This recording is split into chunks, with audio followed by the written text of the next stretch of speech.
Praise the Lord सारे परमेश्वर के प्रिय बच्चों को। वीडियो शुरू करने से पहले बताना चाहेंगे कि आज से हम लोग 40 दिन तक फास्टिंग प्रेयर में रहने वाले हैं। तो आप किसी का भी प्रेयर रिक्वेस्ट है हमें कमेंट में लिखकर भेज सकते हैं। हम नाम लेकर पर्सनली उनके लिए हमारी प्रार्थना सभा में प्रेयर करेंगे। हालेलुया। तो आइए आज का ये सुंदर वचन आज के दिन हम शुरू करते हैं। हे मेरे मन, यहोवा को धन्य कह और उसके किसी उपकार को ना भूलना, वही तो तेरे सब अधर्म को क्षमा करता है। हालेलुया। और तेरे सब रोगों को चंगा करता है। यहाँ पर हम जानेंगे कि ये जो अवधि है 40 दिन की, वो सिर्फ 40 दिन की ही क्यों है? क्यों नहीं वो 50 दिन की, 30 दिन की, 20 दिन की या 60 दिन की? ऐसे क्यों नहीं है? सिर्फ 40 दिन को इतना महत्वपूर्ण क्यों माना जा रहा है? बाइबल क्या बताती है और हमें इन 40 दिनों में किस रीति से प्रार्थना करनी है, कौन से वचनों पर हमें मनन करना है, कौन से चीजों को हमें अपनी लाइफ में इंक्लूड करना है और किन चीजों को हमें निकाल बाहर करना है, ये सभी चीजें आज इस वीडियो के जरिए मैं आपके साथ शेयर करूंगी। तो हम जानेंगे लेंटन मंथ यानी उद्धार महीना ये क्यों मनाया जाता है। यहाँ पर हम जानते हैं कि ईसाई भाई बहन प्रभु यीशु मसीह के महान बलिदान के पहले जो उन्होंने दुख भोगे उनको सोचकर फास्टिंग प्रेयर करते हैं और अपने गुनाहों के लिए पश्चाताप करते हैं, क्योंकि हम विश्वास करते हैं कि हमारे प्रभु यीशु मसीह मृतकों में से जी उठे हैं। वो जीवित परमेश्वर हैं। पिता परमेश्वर ने उन्हें जिलाया है। हालेलुया। ये जो लेंटन महीना है, उद्धार का महीना है, वो राख की बुधवार यानी आज से शुरू होता है। हालेलुया। और फिर गुड फ्राइडे तक ईसाई भाई बहनों की फास्टिंग प्रेयर चालू रहती है। और फिर 3 दिन बाद आता है ईस्टर यानी कि प्रभु यीशु मसीह के पुनरुत्थान का दिन, जो हम बहुत ही उल्लास और आनंद से सेलिब्रेट करते हैं। हालेलुया। अब जैसे कि मैंने कहा 40 दिन ही क्यों, और हम देखते हैं उत्पत्ति से लेकर 40 दिन का जिक्र बहुत बार बाइबल में किया गया है। अब हम जानते हैं कि हिब्रूज में 40 दिन जब कोई सेवक अपने स्वामी के साथ रहता है तो वो अपने स्वामी का अनुग्रह पाता है, या वो अपने स्वामी का जो बिहेवियर होता है, जो उसका चाल चलन होता है, उसे वो ग्रहण करता है। हालेलुया। यानी कि इन शॉर्ट वो अपने स्वामी की तरह बनता है अपने बिहेवियर से। की किताब अध्याय 7 में हम देखते हैं 40 दिन का पहला जिक्र परमेश्वर यहोवा ने जब नूह के समय जल प्रलय लाया था। हालेलुया। परमेश्वर यहोवा नूह को बोलते हैं कि नूह को छोड़कर उनकी नजर में और उस समय पर कोई धर्मी नहीं है, तो इसलिए वो सिर्फ नूह और उसके परिवार को उस नाव में, जो नाव उन्होंने नूह को बनाने के लिए बताई थी, वो नाव में सवार होने के लिए बोलते हैं और अपने साथ कुछ पक्षियों को और कुछ पशुओं को जोड़े में लेने के लिए बोलते हैं, क्योंकि परमेश्वर यहोवा पूरे संसार को जल प्रलय से नाश करने के लिए 40 दिन और 40 रात जल बरसाते हैं। हालेलुया। पर उसमें सिर्फ धर्मी परिवार जो था, नूह का परिवार, और उनके साथ जो पक्षी और पशु थे वहीं बचाए जाते हैं। दूसरा जिक्र हम देखते हैं निर्गमन की किताब अध्याय 34 में, जब मूसा परमेश्वर के सामने उपस्थित होते हैं, जब परमेश्वर मूसा से कहते हैं कि सवेरे सवेरे मुझसे मिलने के लिए आ और मैं आज्ञाएं दूंगा। मूसा जाते हैं और लिखा है कि 40 दिन और 40 रात वो परमेश्वर के सामने परमेश्वर के साथ रहते हैं। परमेश्वर उन्हें आज्ञाएं देते हैं उन पत्थरों की तख्तियों पर लिखकर। और तब मूसा उस समय में ना तो कुछ भोजन करते हैं ना पानी पीते हैं। हालेलुया। हम व्यवस्था विवरण में जब देखते हैं अध्याय 9 में, तब मूसा लिख रहे हैं कि उन्होंने परमेश्वर को इज़राइलियों पर क्रोधित देखकर वो परमेश्वर यहोवा की जलजलाहट से क्रोध से डर गए और वो पहले के समान, मतलब जब वो आज्ञाएं लेने के लिए परमेश्वर के सामने उपस्थित होकर 40 दिन 40 रात बिना कुछ खाए बिना कुछ पिए रहे थे, उसी तरह से वो परमेश्वर के सम्मुख पश्चाताप करते हैं, माफी मांगते हैं, फास्टिंग प्रार्थना करते हैं, उपवास प्रार्थना करते हैं 40 दिन और 40 रात। और तब जाकर वो इज़राइलियों के लिए प्रार्थना करके परमेश्वर से माफी मांगते हैं, परमेश्वर से अनुरोध करते हैं, विनती करते हैं कि वो इज़राइलियों को माफ कर दें। और परमेश्वर मूसा की सुन लेते हैं और इज़राइलियों को दंड नहीं देते हैं, इज़राइलियों को क्षमा करते हैं। हालेलुया। इसी रीति से बाइबल में अनेकों बार 40 दिन का उल्लेख है। हम देखते हैं एलिया नबी जब अहाब अपनी बीवी जो क्रूर थी इज़बेल, उन्हें एलिया के काम बताते हैं और किस तरह से इज़बेल के नबियों को एलिया ने तलवार से मार दिया। ये सब जानने के बाद इज़बेल का क्रोध और भी भड़क जाता है एलिया नबी पर और वो ऐलान कर देती है कि एलिया नबी को अब खत्म कर देना है, मार डालना है। जब एलिया को ये बात पता चलती है तो वो अपने प्राण बचाकर वहां से भाग जाता है और भागते भागते वो एक जंगल में आकर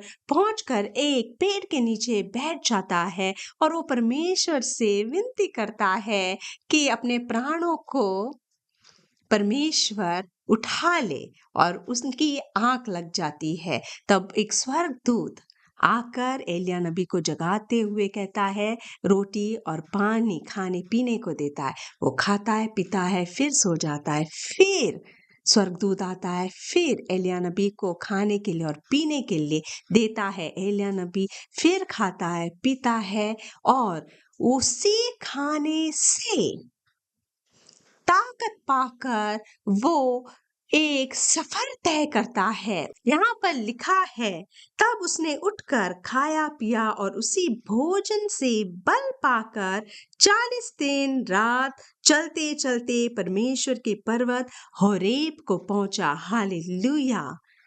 एलिया नबी ठान लेते हैं कि जब तक वो परमेश्वर के पवित्र पर्वत तक ना पहुंचे वो ना रुकेंगे, ना कहीं पर बैठेंगे, ना कुछ भोजन करेंगे। जो भोजन स्वर्गदूत ने उन्हें दिया था बस वहीं खाकर वो 40 दिन 40 रात परमेश्वर के पवित्र पर्वत पर जाने का ठान लेते हैं, निश्चय करते हैं। क्यों? क्योंकि वो जानते हैं कि परमेश्वर की शरण में उन्हें कोई हानि नहीं पहुंचा सकता। हालेलुया। इस वचन से हम क्या जानते हैं? हम देखते हैं मूसा को भी वो परमेश्वर के संग उपस्थित रहते हैं, बिना खाए बिना पिए पानी कुछ भी परमेश्वर से वो आज्ञाएं पाते हैं। हालेलुया। एलिया नबी भी परमेश्वर की खोज में निकल पड़ते हैं परमेश्वर के पवित्र पर्वत पर। हालेलुया। मेरे प्यारे भाई मेरी प्यारी बहनों, हमें भी इन 40 दिन और 40 रातों में अपने आप को परमेश्वर के सामने उपस्थित रखना है। वचन हमें यही कहता है कि जब हम परमेश्वर के सामने उपस्थित रहेंगे तो हमारे पाप क्षमा कर दिए जाएंगे, हम बचाए जाएंगे जिस तरह से नूह और उसका परिवार बचाया गया। हालेलुया। जैसे एलिया नबी परमेश्वर के पर्वत तक जाने का सफर तय करते हैं, उस रीति से हमें भी इन 40 दिन और 40 रातों में परमेश्वर की व्यवस्था पर मनन करने के लिए यूज करना है, इस्तेमाल करना है। हम देखते हैं गिनती अध्याय 13 में मूसा कुछ भेदियों को कनान देश के भेद जानने के लिए भेजते हैं। वर्स नंबर 25 बताती है कि 40 दिन के बाद वे उस देश का भेद लेकर लौट आए। हालेलुया! उन्हें उस देश का भेद जानकर वापस इज़राइलियों के पास आने के लिए 40 दिन लगे। 40 दिनों में परमेश्वर ने जो देश उन्होंने अपने लोगों को प्रॉमिस किया था, कनान देश, उसका भेद उन्होंने 40 दिनों में प्रकट किया। इस रीति से अगर आप इन 40 दिनों में परमेश्वर के सामने उपस्थित रहेंगे, परमेश्वर से विनती प्रार्थना करेंगे और जो भेद आप जानना चाहते हैं, जो चीजें आपसे छुपी हुई हैं, वो भेद परमेश्वर आप पर उजागर करेंगे, वो भेद खोले जाएंगे। आप उन सारी छुपी हुई बातों को जान पाएंगे, सारे राज आपके सामने प्रकट हो जाएंगे। हालेलुया! इसी रीति से हम देखते हैं 1 शमूएल अध्याय 17 पलिश्ती सैनिक गोलियत के साथ इज़राइलियों पर धावा बोल देते हैं, आक्रमण बोल देते हैं। तब शाऊल की छावनी के जो भी सैनिक, जो भी वहां काम करने वाले थे, वो गोलियत को देखकर डर जाते हैं। गोलियत उन्हें हर रोज चुनौती देता था, उन्हें उकसाता था। पलिश्ती हंसते थे क्योंकि वो जानते थे कि इज़राइलियों को वो आसानी से हरा देंगे, पर वो ये नहीं जानते थे कि परमेश्वर ने उनकी हार किस तरह से सुनिश्चित की है। और यहाँ पर 1 शमूएल अध्याय 17 वर्स नंबर 16 बताती है कि पलिश्ती तो 40 दिन तक सवेरे और सांझ को निकट जाकर खड़ा हुआ करते थे। हालेलुया! वो इज़राइलियों को डराने के चक्कर में ये सब काम करते थे। इस रीति से आपके जीवन में भी उस दुष्ट के सैनिक, आपके दुश्मनों के सारे चाल आपके लाइफ में खड़े होकर आपको दिन रात डरा रहे हैं। पर परमेश्वर आज के इस वचन के जरिए आपसे बातें कर रहे हैं और आपसे कह रहे हैं कि वो आपके साथ हैं। जिस रीति से वो नूह के साथ थे, जिस रीति से वो मूसा के साथ थे, जिस रीति से वो उन भेजे हुए भेदियों के साथ थे, जिस रीति से वो एलिया नबी के साथ थे, अपने इज़राइलियों के साथ थे, उस रीति से वही यहोवा परमेश्वर आज आपके साथ है। पर यहाँ पर आपको मन फिराव करने की जरूरत है। हम देखते हैं योना की किताब अध्याय 3 में, जब योना के पास परमेश्वर का वचन आता है कि नीनवे के लोगों को परमेश्वर खत्म करने जा रहे हैं, और परमेश्वर योना से कहते हैं कि जाकर नीनवे के लोगों में प्रचार करो। हम योना की स्टोरी जानते हैं। योना डर के मारे भाग जाता है, फिर उसे किस रीति से समुद्र में फेंका जाता है, वो मछली के पेट में रहता है और फिर वो नीनवे आ जाता है, क्योंकि वो जानता है कि वो परमेश्वर से भाग नहीं सकता। पर जब वो प्रचार करके बोलता है कि 40 दिन के बाद निन्वे पलट दिया जाएगा, तब सारे लोग, वहां के लोग, यहाँ लिखा है कि परमेश्वर के वचन की प्रतीति करते हैं।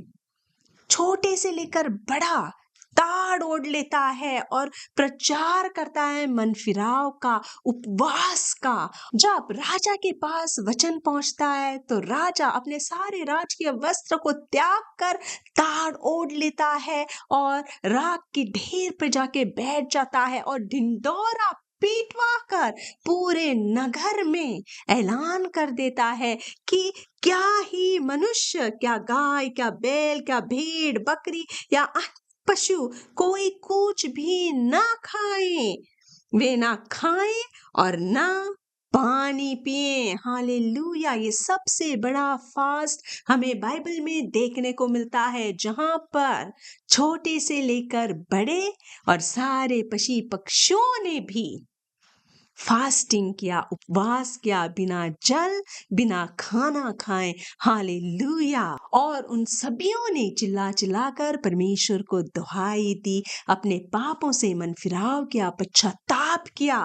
और हम देखते हैं कि परमेश्वर निनवे के लोगों को क्षमा कर देता है।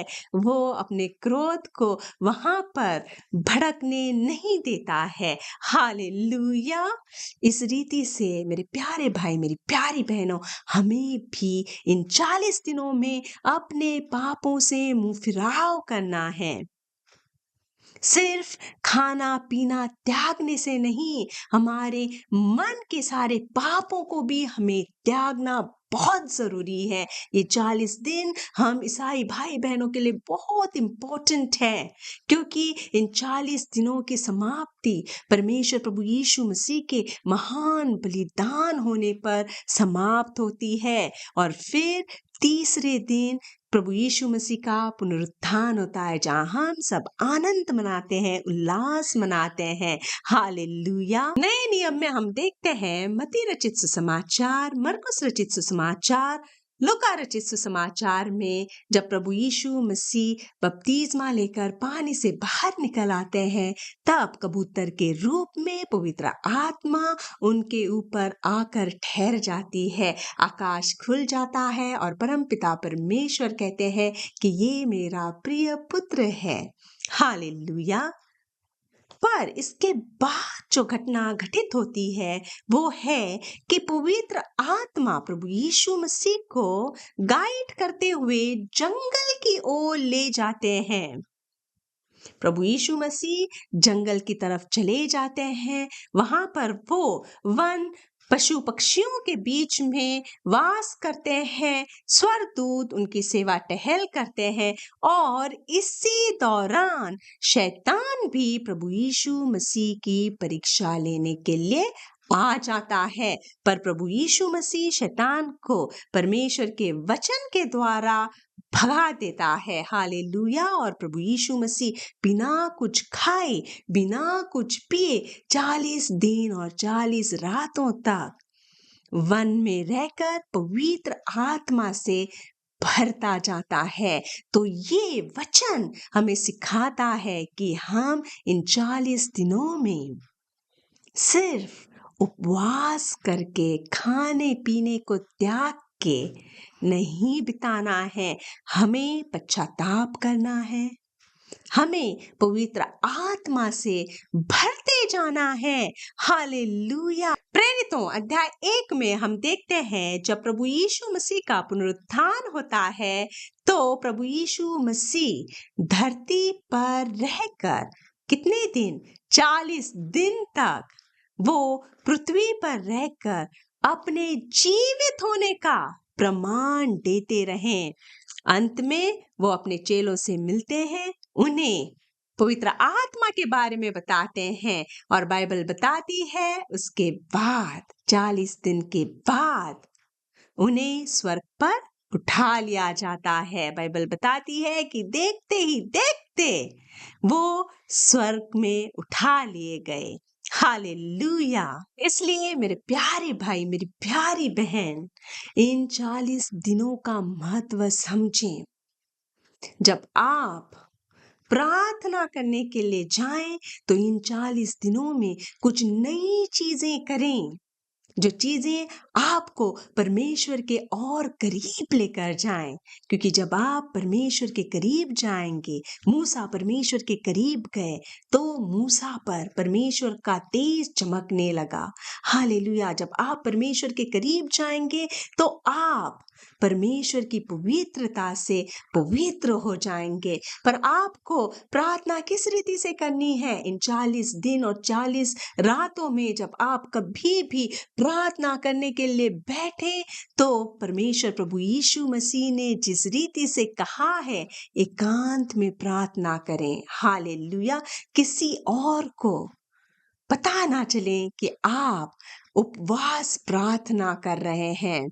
जब आप उपवास करें तो आपके चेहरे पर आनंद रहे, आनंद और उल्लास के साथ अपनी विनती प्रार्थनाओं को लेकर परमेश्वर के सामने उपस्थित रहें। अपने अपराधों के लिए, अपने गुनाहों के लिए पश्चाताप करें। अपनी प्रार्थना में प्रभु यीशु मसीह ने मत्ती रचित सुसमाचार अध्याय 6 वर्स नंबर 9 में जो स्वर्गीय प्रार्थना हमें सिखाई है, उस प्रार्थना को आप मनन करें, उस प्रार्थना को बोलें। आप उसके बाद भजन संहिता 51 पाप क्षमा के लिए प्रार्थना, इस भजन संहिता को बोलें। हालेलुया। पर जब आप बोलें तो पूरी सच्चाई, पूरे मन से बोलें। और इस प्रार्थना करते टाइम आपके मन में कोई भी आपको जिसने भी हर्ट किया है, उसका नाम आपके सम्मुख आ रहा है, उसका चेहरा आपके सम्मुख आ रहा है, उसने जो कार्य किया है वो आपके नजर के सामने आ रहा है। तब आप उस व्यक्ति को, अपने शत्रु को, अपने विरोधी को क्षमा करें, क्योंकि प्रभु यीशु मसीह हमें बताते हैं कि जब हम अपने अपराधियों को क्षमा करेंगे तभी हमारा परमेश्वर पिता हमें हमारे अपराधों से क्षमा करेगा। हालेलुया। और इस रीति से आप शैतान की जाल से आजाद हो जाएंगे, शैतान की चुंगलों से आजाद हो जाएंगे, पवित्र आत्मा से आप भरते जाएंगे। हालेलुया। आपको नम्र होना है। आप जब पवित्र आत्मा से भरते जाएंगे तो आपको अपने जीवन में पवित्र आत्मा के फलों को प्रोड्यूस करना है। तब आप में परमेश्वर के पवित्र आत्मा के फल दिखने चाहिए, जो है प्रेम, नम्रता, कोई विरोध नहीं करना, शांति, आनंद, मेल मिलाप। हालेलुया। जब आप ये सारी चीजें करेंगे तब आपका ये फास्टिंग 40 दिन की अवधि वाला ये उपवास प्रार्थना सफल हो जाएगा। हालेलुया।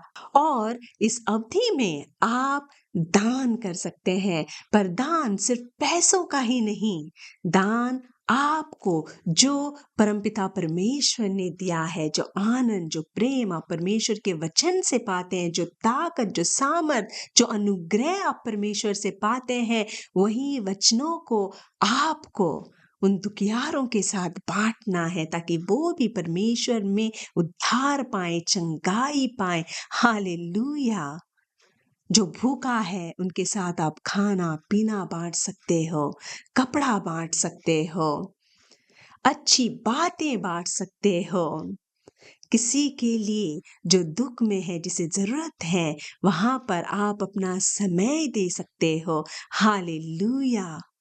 इस रीति से जब आप इन 40 दिन और 40 रातों में प्रार्थना करेंगे, उपवास करेंगे, अपने शरीर की लालसाओं को पूरा ना करते हुए पवित्र आत्मा से भरते जाएंगे और पवित्र आत्मा के बताए और सिखलाए हुए काम करेंगे, तब परमपिता परमेश्वर आपको बचाएंगे। हालेलुया। आप हर रोग से चंगे हो जाएंगे। जो चीज आज तक नहीं हुई है वो आपके साथ हो जाएगी। सारे बंद द्वार खुल जाएंगे। परमेश्वर का अनुग्रह आप पर आएगा, आपके घराने पे आएगा, आप ब्लेस होंगे, आपका घराना ब्लेस होगा। हालेलुया। धन्यवाद करते हैं परमपिता परमेश्वर का आज के सुंदर वचन के लिए। परमेश्वर का अनुग्रह, परमेश्वर का प्रेम, परमेश्वर की शांति, परमेश्वर की ब्लेसिंग आप पर और आपके घरानों पर सदा बनी रहे, प्रभु यीशु मसीह के सामर्थ्य नाम से। आमेन। हालेलुया। Praise the Lord and God bless you all.